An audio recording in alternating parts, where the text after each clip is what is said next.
you have any words of advice to students at your politics? Well, I'd say the main thing that young people should think about is, first of all, pay attention to current events. Start to build up that knowledge base of the different issues that are out there. But the main thing that you need to think through is what matters to you. Like I don't think people should get involved in politics just because they find politics interesting. I think they should get involved because they want to see some change in the world for the better. Whether that's healthcare or foreign policy or the economy or something like that. I hope people find something that they want to fix. Okay, thank you. Yeah, good. Okay.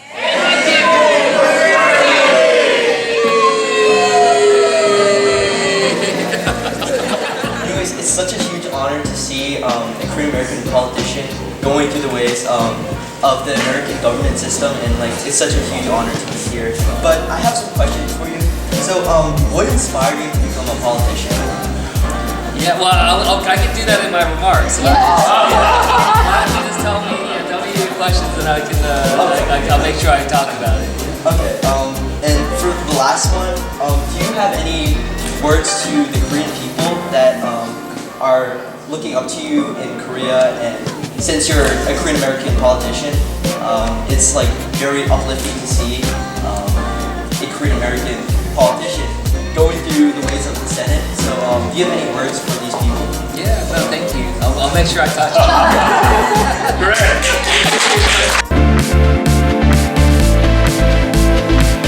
it. The care that you have for your health care.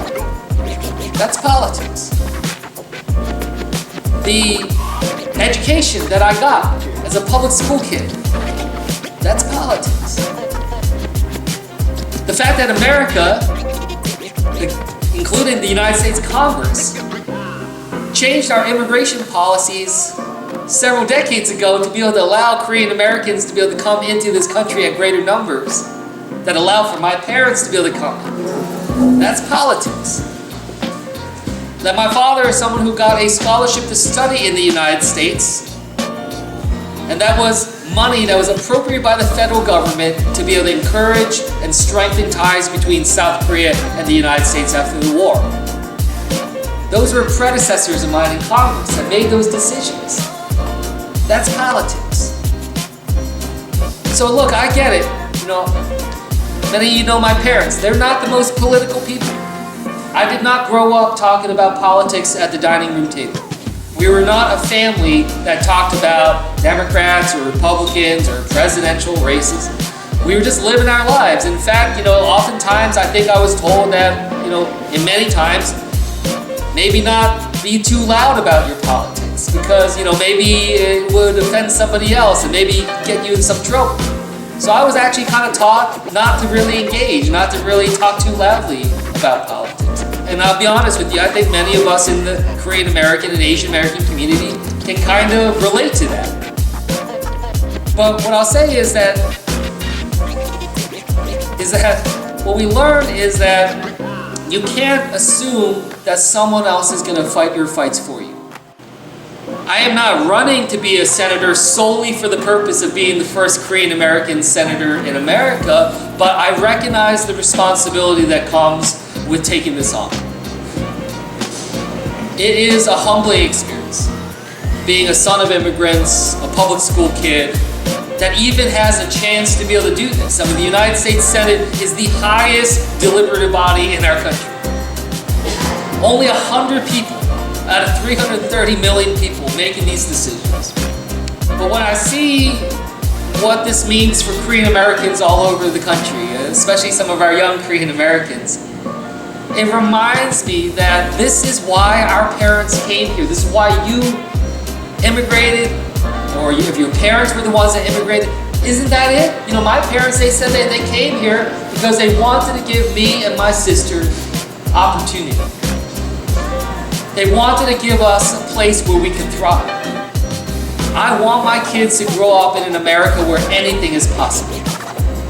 And I feel like I can really bring that to another level by showing that Korean Americans, we can work at the highest levels. And not just represent there, that we can represent anyone in this country.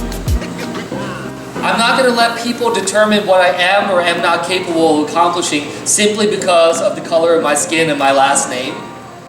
But I want to believe in America where, again, everyone has that chance and that opportunity. And I'll tell you, it will be a very proud day if I can pull this off and be able to show my kids and other, young Korean Americans and Asian Americans that anything is possible in this country. You gotta work for it. You gotta work for it. What we see in me, that next generation of leadership that our country so badly needs right now.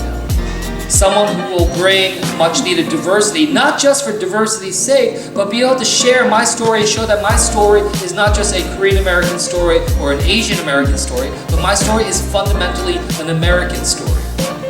And be able to show that at the highest levels.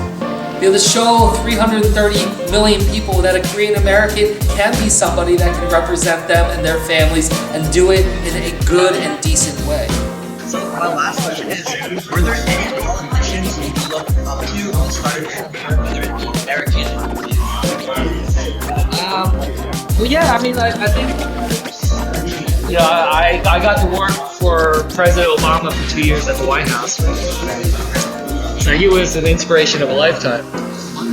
And the fact that I got to work with him at the White House for 2 years, see how he operates, I got to see him as a real person in a way. That was pretty incredible. So he was probably my most. The other one I'll say is that I got to work in Congress with a great hero named John Lewis, who is like a civil rights leader.